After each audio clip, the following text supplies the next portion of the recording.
Welcome to Hoops and Headsets, episode 12, World Cup Group D preview. I'm joined once again by Shona as we do the deep dive on the USA, China, Italy, and Czechia. An interesting group. Clearly one team are going to grab the headlines. Clearly one team are going to get the most media attention, probably the most fans outside of Germany coming to watch them play. They've picked a roster which is stacked to the gills. Leaving players like Sabrina behind, which is mind-blowing to think you do that, but that's USA's wealth of talent. How far are they favourites above everyone else to pick up what would be their fifth World Cup gold in a row?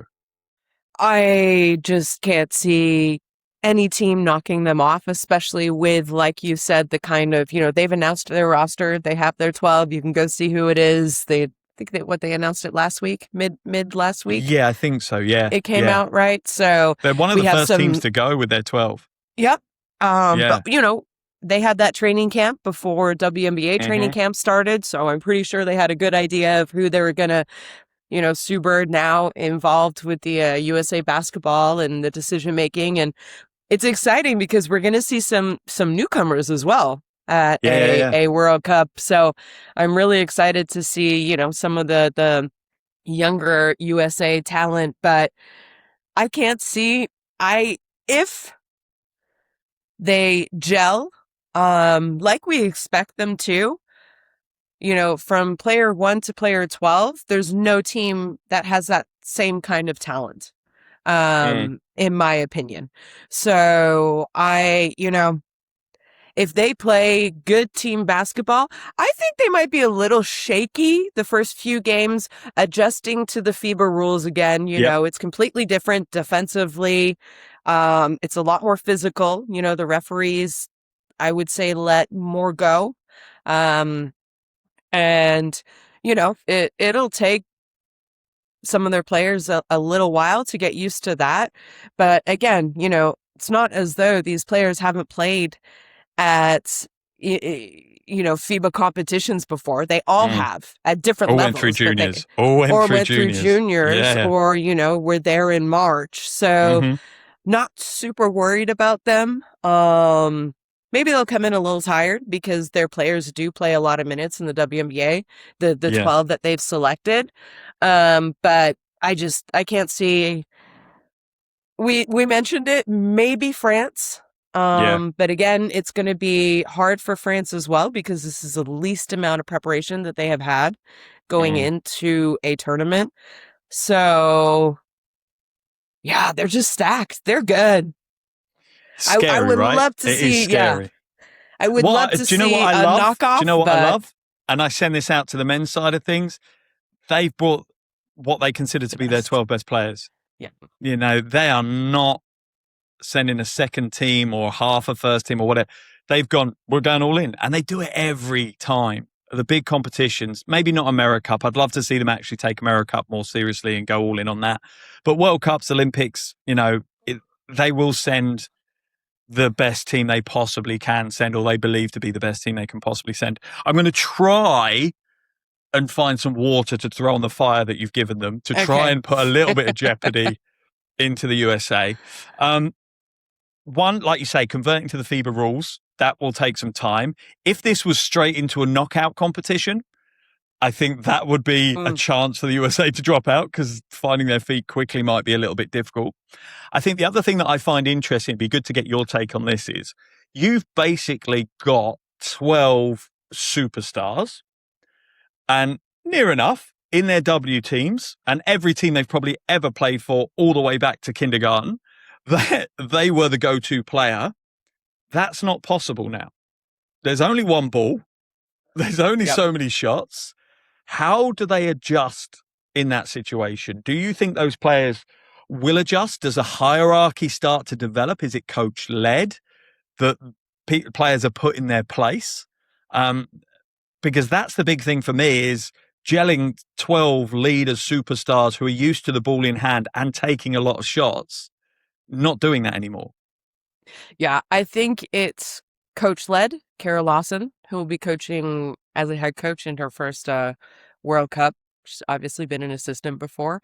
And I think it's also led by Sue Bird, who is, the director of the USA basketball women's And annoyingly, I think that's a massive benefit for them to have Sue Bird dealing with all of this. You're just like, this is unfair. You've got enough already. Don't take one of the greatest basketball minds, men's and women's, across the entire game and stick that on top of the tree. That's not fair. You've got to give us a bit of a chance here. No, so I think, having someone like her come in who, gosh, when was her first World Cup? 2006 maybe, Sue Bird? Maybe before? Right, I'm going to quickly Google while you're talking. So, to have, Sue Bird played, I think she was on a World Cup team when she was still in university. We're going to have to look at that. But either way, if not, 2002 gold.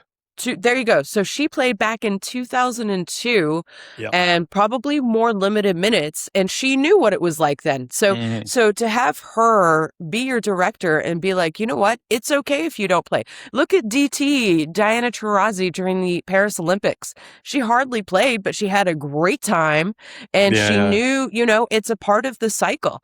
So I think these women, they know, and they accept it, and you get to play on the best team in the world, and your role or your time will come, and, you never know, maybe someone will get injured and it'll be your turn to step up and you'll be ready to go. And, these players, they've been superstars since they were teenagers, but I'm sure they've also all experienced at moments throughout their career, even though some of them, they're still, young in their professional careers, have experienced ups and downs and, learning to play a different role and what is required of you. So I think it starts with your director, and then it's your coach, and then also the players. Like, hey, I didn't play big minutes the first time I played in the World Cup. I knew I had to wait my turn, because they have those kind of players as well, who the more leaders, the veterans on this USA roster. So it's also them, like, get in line. Your time will come, and I don't think that'll be an issue for them. Yeah, I think that veteran leadership is going to be really key to it, because when you look at it, the likes of Stewie and Fee Collier and stuff like that, they are able, I think, to have that conversation and will gain respect from those younger players who might get a little bit frustrated. Because you look at some of the younger players, obviously the ones that are going to grab the headlines from the younger lot, Beckers, Clark, Reese. I think Paige Beckers will be easier to deal with in that situation. She seems to have a bit more of an attitude of understanding that stuff. Obviously, and again, this is just from the outside in. First time seeing any of those three playing live, and I'm looking forward to it. Caitlin obviously can be quite tempestuous. We've seen it quite a bit with officials. You talked about how the physicality is allowed to play out. It would not surprise me if we see a few technicals being thrown Caitlin's way in pretty early in this tournament. And that's when that veteran leadership of players taking her to one side and saying, look, it's a different game. Treat it like it's a different sport. You have to feel your way into what the refs allow and build your relationships with these refs, and it will work from that. And I think the same probably will be said for Angel Reese as well. Is she can be a very aggressive, going after board, physicality, trying to almost throw players to the floor. She's going to have to work her way into it, I think. And again, annoyingly, for someone from the outside that is cheering for everyone else so we can have a little bit of drama, those three players getting to play in that qualification tournament in March is a huge upside for them. Yeah. And it's huge for Team USA because it has introduced them to senior FIBA basketball. It's got them into that whole ritual of the national team, of the allocated training times, which you know what it's like as well, staying in the hotel, the food, the buses, all of that kind of rigmarole that goes around those tournaments. It's not going to be unusual now. They're not going to get to Berlin and feel that it's a bit weird, or they're not going to be happy. They're going to be like, well, I know what happened in Puerto Rico. I know the structure and going to press conferences and media availability at the end of practice and all. They're going to be fine with that because they're used to it. I think if they'd gone into it cold, that could have been slightly more problematic for them. I think that might have been a bit more of an issue. To pitch it the other way, and this sounds weird, and I don't want to put it this way because it might be taken the wrong way, but I'm going to say it anyway. Is it USA's to lose? Is that what we're looking at for this World Cup? It's not whether a team can play good enough to beat USA. It's whether USA have an off night in one of those knockout games. Something goes wrong. Something disrupts them. Is that what we're looking at? It's USA's to lose at this point. Yeah, I think that's a great way to put it. Which can happen. It can happen to teams. It can happen to, players. Maybe they do take some of these teams a little lightly. I can guarantee you if they cross with France or play France at any time, they're not going to take those players lightly because now they know that, there's X amount of I know every single one of them, French players playing and having success in the WNBA right now. So it's probably a team that they are most familiar with compared to some of the others. So, but I think that's a great way, could they just have a terrible game during a knockout phase? And it can happen. I can't see it happening for all 12 players, though. And that's where their strength is. That's the problem. You need 12 world-class superstars to all have a stinker. Yeah. And then there's a chance of something going a little bit, particularly if they're playing, in those latter stages, quarterfinals onwards. Yeah. Every game is the real deal, right? It's serious business at that point. There are no easy games at all at that stage. It's going to be an interesting one. Just from a personal perspective, which of the USA players are you probably most excited to see play over several games, over the day, across the tournament, to see how they play in different situations against different teams and stuff like that? What is exciting, I've seen a Wilson, of Stewie, like I've seen, some of them play live before, but, the ones that you kind of mentioned, really excited to see Paige Beckers live. Remember covering 100%. A U17 or a U19 one year? Right. And she was playing in it. So, but completely different now, Yeah. And really, excited to be up close and watching some of these first timers from this USA team play live because I haven't seen them live. So I'm excited for that. I have a lot of respect for the other players, but I have seen them before. So yeah. No, for me, similar. So yeah, Beckers and Clark are probably the two that I'm super excited to see. Just again, from the outside, so much hype. You take away what they are at, clearly they're phenomenal players, but just so much that comes with those names already, right. And they've not won, again, not being horrible, anything. Yes, in junior ranks and stuff like that, they've won stuff, but they've not done anything at the top table yet. They've not won a W championship. They've not come and won EuroLeague women's. They've not won, national team competitions at the senior level. Yeah. So it's time for them to kind of prove themselves to a certain degree. And don't get me wrong, they don't have anything to prove. Christ, they're phenomenal. So I'm looking forward to them taking that challenge on. Outside that, the one for me that I haven't been able to see live is Asia Wilson. I really want to see, because I sometimes feel we lose the big in basketball and it kind of gets underplayed and overlooked. And she's just a different level. We look at some of the bigs, particularly around Europe, we're getting excited about Rupert and Malonga and all of these other bigs that we can throw out. She's the kind of finished article. She's what all of these younger bigs are working their way towards, right? So I'm looking forward to seeing her go to work. And there's no two ways about it. There is a game she will take over. Oh, yeah. I can pretty much, if not more than one, but there is a game where USA will hang their hat on her and she will just dominate a game. And I'm looking forward to that. I'm looking forward to seeing, a big at that level just take over. It not being about guards anymore. It just being about how do we get the ball in the post? How do we, make the most of this situation? And so I'm looking forward to that as well. Okay, moving on to our second team in Group D, China. Super interesting, China. Another tough one to predict, but it feels like they are on the rise. How much of the Chinese players' experience that is now becoming far more international, lots of them leaving the domestic Chinese league and going primarily to the US or to Australia. How much will that help them at the World Cup, do you think, that experience in other countries, other domestic leagues? Oh, enormously. And I'm happy now that they have that opportunity to do that. Because I don't think they were allowed before. Their Okay. federation kind of decided, no, you have to stay and play here.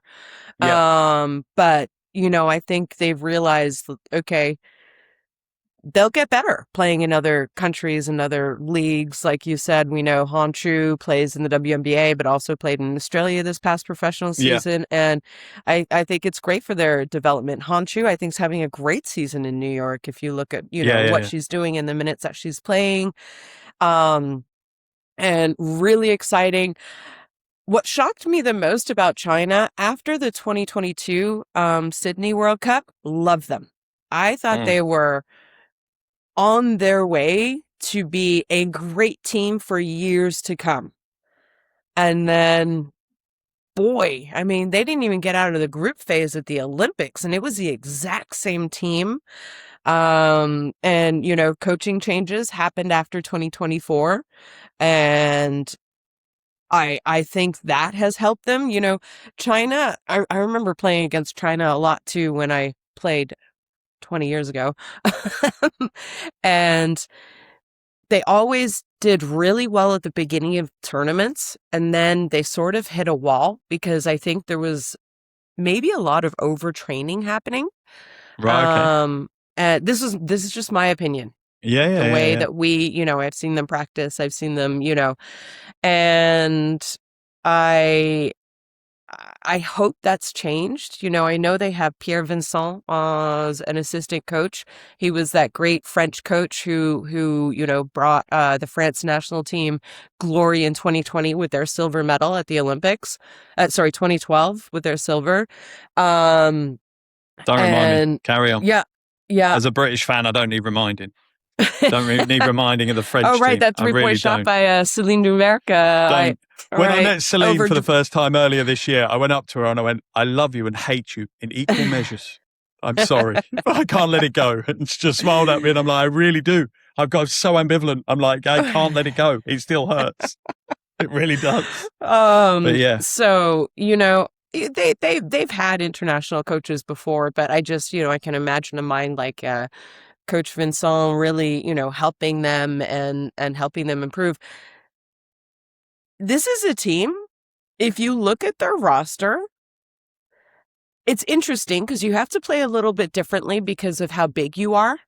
They still have extremely talented guards, don't get me wrong, but you do have to play a little bit differently with, kind of your stars being bigs, centers, post players. Three superstars, right? Don't get me wrong. I think Zhang has still time to prove that. Yes. But let's be honest, it's standing 7'2", and already the dexterity she has. She's not a 7'2", can't move, can't, clumsy, yeah. She's can't catch, at that age already knows her body. It's scary. But then, like you say, how do you fit three superstar bigs on the court at the same time? You don't. You pretty much can only do one. And how then do you rotate three through? Right. You have to be creative. And, this is where I think we'll see if Japan's coaching staff are good. China's coaching staff are good. Yeah. Because they have to be creative. So I want to see what they do, especially defensively against some teams. Because I do think offensively they have the talent to score. Same in the guard position, not just talking about the bigs. They have some incredibly talented guards. But yeah, I was 2022 Sydney, an amazing tournament for China, and then, let's see. It's been 4 years. Let's see how they are. But this is a podium team, in my opinion, if they play well. Okay, that was kind of my next question. Do you think they can make it to the podium? My feelings are, I see them as a quarterfinal team. I think you talk about their backcourt. It's not as strong as their frontcourt, in my opinion. I don't think it is. It's not going to have the same impact. And trying to use those three bigs is good. I just think it's really, really difficult for them to be able to deliver against that if that's going to be their focal point, and potentially a bit easier to guard against. If you know that plan A, plan B, and plan C is three different bigs, it's going to be a bit easier. Some teams will struggle against that, but there are plenty of teams that have very good defensive bigs that will be able to lock down and burn fouls and all of the things you need to do to kind of defend the paint. So, yeah, I see them as a probably a quarterfinal team. I can't see them going beyond that.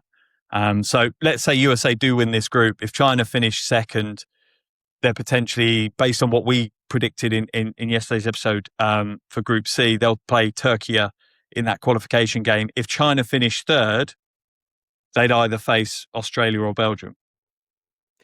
I think they need to finish second. I think they can finish second. Yeah, you want to group. avoid, but yeah. And second place in this group is really important, right? You want to avoid Belgium or Australia. And then I do think that they could beat Turkey. They're just so unique. So unique in an incredibly positive way, but also you're kind of saying they're also unique that it might be a huge weakness. It's going one way or the other. I don't think it's going down the middle. It's either going to be revolutionary and we're going to see lots of teams sticking three frontline centers in their rosters in future, or it's going to be like, that just didn't play out. There wasn't enough space on the floor, or it made us too slow, or whatever it is. It's going to be interesting, that's for sure. Okay, third team in the group, Italy. Now, clearly they were kind of the fairy tale team of women's Eurobasket. Can they replicate that at the World Cup, or is the step up, because clearly the World Cup is a step up, quite a jump, is that step up too much for them? An amazing Eurobasket, and they did what they needed to do to qualify, obviously, in March. It's tough. And again, I think, the deeper teams in this tournament will have the most success moving on in the tournament. And I just think Italy relies so much on one or two players who, if that's the case defensively, it's easier for a team to scout and decide what you're going to do to, make sure that player doesn't score 20 points against you and give her team a win. Let's talk about the elephant in the room. Xander Lassini, right? Let's talk about the elephant in the room. Xander Lassini is going to be that key, right? And it does feel like for Italy to be successful in tournaments right now, Xander Lassini needs to be consistently good across that tournament. And that's the first question, because she does have ups and downs. She is a rhythm player. What is plan B then, do you think, for Italy if Xander Lassini is locked out of a game? Because if a team does turn around and go, we're just going to chase her around the floor and harass her for 40 minutes and keep her off the ball, what's plan B for Italy, do you think? What would you want to see them try and do? I mean, I think Kubai is a great post player. Get the ball inside to her, see what happens. Little inside out action. Verona, she's been on a player development contract all summer with Dallas. Has she improved? Maybe she hasn't played for them, but obviously she's there. She's working out. So I would be interested to see how she does. She also had a really good season. I feel like every year she has improved in FIBA EuroLeague. Yeah, agreed. Over the past, let's say 4 years. And she's a starting EuroLeague point guard now. And that says a lot. And you've got the return of Villa as well, right? Coming back off the ACL now. She's back into the national team picture. She looks to be fully fit and healthy and ready to go. That's not a bad, couple of point guards you've got. And obviously Santucci, I imagine, I've not looked at their roster actually. That would be an idea to get the roster up. Santucci, I imagine, will be in there in that conversation as well as a point guard. For me, could pace be an option? They've got some quick. I don't think I've seen a quicker player than Passer at Eurobasket last year. When she puts the ball on the floor, she can break at such speed. It's unbelievable. Could they look to maybe bring the size down and put the pace into the game. Again, they're going to be playing China. We just talked about their reliance on bigs who, as mobile as they are still not going to be as mobile maybe as the likes of Kubai, because you would probably class her as a slightly undersized big compared to China's big. Is transition, is running a faster tempo an option for them if Xander Lassini kind of gets taken out of action? Yeah. I mean, that's a really good point. Again, even if Xander Lassini gets taken out of action, she still needs to be a threat on the court because she will draw those defenders to her. But even, going and looking at some of these guards that, you mentioned quickly, not down 3-point shooters though. Not at all. Not at all. So that's what worries me a little bit at this level. The game's quicker, the game's played at a faster pace. It's more athletic. Everything's just a little bit quicker. Even from a Eurobasket, which I think is one of the best continental cups around the world as far as talent goes and basketball. I think Xander Lassini has to, at least play great for 3 games. And she's capable of it, though. We've seen it before. 100%. 100%. If she steps up, I think then it's a completely different conversation. If you get the very good version of Xander Lassini, which we saw for the majority of Eurobasket, and we see it consistently, then Italy absolutely, I think, could replicate that fairy tale because they'll play with that confidence. They are a team that needs confidence and belief in themselves. I remember speaking to them before the tournament, the Eurobasket tournament, when they're in their Bologna group stage. And I was amazed that you didn't feel that the players believed in themselves. When I was saying to them, I think you're going to make the semifinals, they look surprised at me.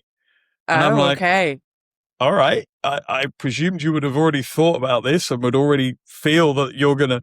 It might be misreading it. Again, there's cultural. The Italian way might be different, that they've underplayed it, but it just didn't feel like they maybe had that belief until they started seeing some of those games come through and how they played. So I think if they can have a good group stage, get maybe game 1, game 2, and start to get a little bit of momentum. Because you look at it, they've got the ability. Was it a flash in the pan that, that they got that bronze medal? You look at the qualification tournament. They only lost to the USA in that World Cup qualification tournament. They beat Spain. Right. They made really light work of Puerto Rico. Yeah. That wasn't a flash in the pan. It's not a one and done. They've shown that they're capable, of going up against some very good teams. The USA team, I can't remember what they lost by 20 or 30, but it wasn't like super embarrassing 20 or 30. It was, they were competitive. And again, Spain, I don't think sent, the full strength team, but still any Spanish team is a tough challenge, right? Well, you still had Fan, you still had Martin, you still, they still sent a strong team. And I think anytime European teams play against each other outside of Europe or in an international competition, there's a rivalry that automatically happens because there's so much history usually between those teams. So maybe like you said, they just needed that podium finish at Eurobasket to believe in themselves. It's going to be game day one for them. I like Italian basketball. I enjoy watching it. So I hope they do have that belief, that buy-in that they can go and deliver at the World Cup. And again, they've been away since 1994. So you almost hope that absence makes them go, man, we got to grab this. We've got to go all in. We've got to grab this opportunity, because if it does play out that it's another 30 years, 32 years until you're back again, then none of these guys get to play in a World Cup again. And surely as a player, you look at that and go, we're not a USA, we're not a France, we're not guaranteed we're going to be in a World Cup almost every time, right? Mm-hmm. So maybe that motivates you to go, this might be my only World Cup as a player. So I'm going to make sure I have no regrets when we leave Berlin, whether it's at the end of the group stage or after the final buzzer or final. I need to leave with no regrets, right? Right. But it will be interesting to see. Like I say, the Italian team are one of those where tough to predict, but if they play good basketball, it's fun to watch. It's nice. It's nice to watch them play. Okay, final team in Group D and final team of our our previews, Czechia. There's no two ways about it. They're another team that you would say are on the rise. We're seeing young players starting to really come through and gain some spotlight globally. However, is it too early for them to deliver a surprise? Is this a World Cup too early for them to make waves in Berlin? Or do you think maybe they could do something special? I think with their young, talented big going down with an ACL injury. Oh, don't. I know. I think we talk about teams looking at who do you have to beat. It's game day 1, Italy, Czechia. Yeah.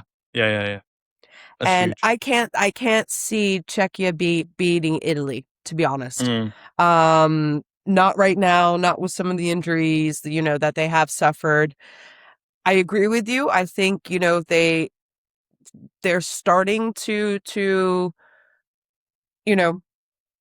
put together competitive teams in women's basketball in the Eurobasket, because they faded out for a while there. Obviously, that 2010 run when the World Cup was 2010 when the World Cup was in Czechia, and silver medal finish, MVP of the tournament huge. And after that they qualified for Olympics, and then it was just, they disappeared because those greats retired. Yeah. And the next generation wasn't there, right? No, it's taken them a very long time to develop and get back. It's kind of that same issue. They do now have 2 teams in the FIBA EuroLeague, which I think helps them in competition.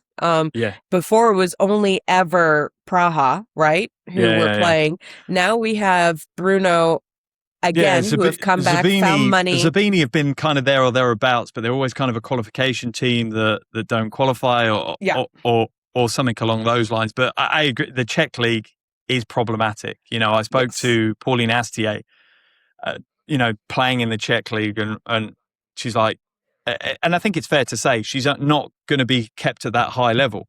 When she goes back to Praha, she's going to be playing teams that they beat by 40, 50, 60 points. It's only 3 games a year that are competitive for Praha.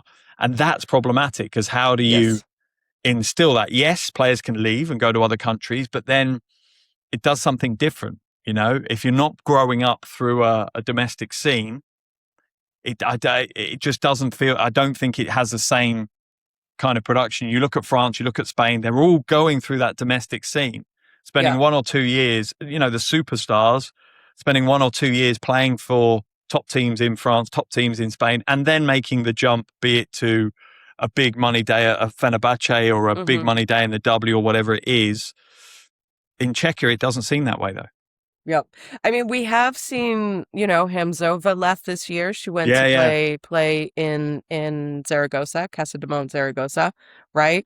Rezengurova has been playing outside of Czechia because I think they realize, unless you're playing in Praha, and again, Praha usually goes after some of the best European talent. So even their not naturalized, but their homegrown players weren't getting a lot of playing time. So it's kind of chicken and egg, though, right? The young players weren't good enough to get them to EuroLeague Women's Final Fours, Final Sixes. So they move away. But because they move away, where's the inspiration? If you're a young girl in Czechia, you're going, right, should I play tennis or should I play basketball? If you're a talented athlete, you're going to go, I think I'm going to go and play tennis or something like that, right? Instead of basketball, because the pathway's cleaner and clearer.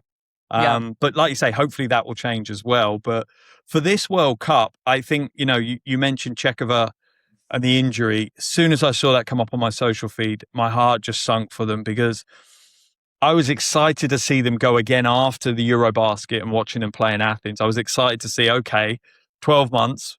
What's the step? Because you want to see these teams constantly making those steps, because they look good, they look fun, they looked engaged and pretty confident as well.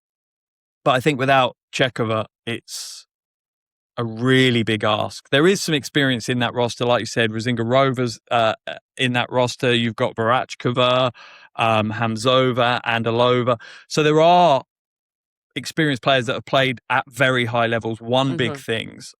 But I think the thing that really jumps out to me is they don't have a go-to superstar. Yeah. And that's problematic because who is the put the ball in their hands kind of player? We spoke about it in the previous episode.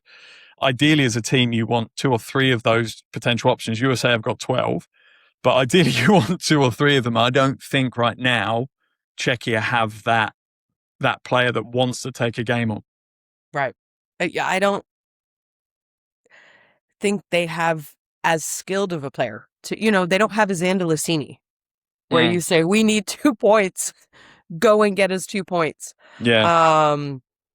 Or, there are players there that are good. Yeah. Holoshinska's good. Hamzova's good from a backcourt perspective. But one of these type of players is going to have to go, I'll take that role. But can they, against a China, against an Italy, against the USA, can they take that role of trying to dominate a game? That's a big ask at this stage. Yeah, no, it really is. And, like I said, Eurobasket is amazing, but this is a different level. This is a World Cup. This is the best teams from around the world. So the best, and the thing is, like I said, it's not like the men's game sometimes where you see B teams or players skipping. Any player that is fit will be playing for their national team this year. Yeah. It's not even a conversation. There's not even a thought process. If I can walk, I'm playing. Exactly. And it's, that it just takes it to a different stratosphere. It takes it to a completely different level. Okay, I'm pushing you off the fence again. I'm wondering if this is a bit easier, this one. Group D might be a bit easier. I think the top spot is certainly easy, but what's your 1, 2, 3, 4 for Group D? Yeah, so I'm going to go USA, China, Italy, and Czechia. Yeah, I'm with you. Yeah, the China-Italy thing is probably the one where I'm looking at it going, that can be interesting. I just don't know if Italy have the physicality to lock down that trio. I talked about how it could be negative, and now I'm going to talk about how it's positive. I don't know if Italy can lock down that trio of bigs. Yeah. It means the likes of Kubai is going to have to really step up, watch her foul trouble. You're going to be asking players who aren't naturally post defenders, the likes of Pan, who can defend the post, but that's not really what she necessarily wants to be doing the whole time, to play consistent minutes and step up in a big way. So it'll be interesting to see. But I think probably, I'm with you. I think China might just have a bit too much for Italy to be able to contain. And if that is the case, it'll be super interesting when you look at jump across to the other side. So if China finish second, that would likely mean that, based on what we're saying, they'd face Turkey in that qualification for the quarterfinals game. That's going to be a fun one. That should be a fun one. And then poor old Italy would be left with either Belgium or Australia, whoever finishes second in that group. That's a tough tie if Italy head through in third spot. That's a tough one to get yourself through. Okay, perfect. Thank you so much, Shona. That wraps up our preview for the World Cup. We are going to try and be back as much as we can through the World Cup and do the bits we can. I'm going to be there just doing stuff for Hoops and Headsets, so hopefully I'll be popping up quite a bit, bringing you my thoughts throughout the tournament. I'm going to snag Shona and Kristen whenever they have 5 minutes with not a headset on, which sounds weird as we're called Hoops and Headsets, but I am going to try and snag them when I can to do some content as well. Hope you've enjoyed these previews. If you have, give us a follow, give us a like, all that kind of stuff. And we'll see you back for our next episode. Thanks a lot, guys. See you later.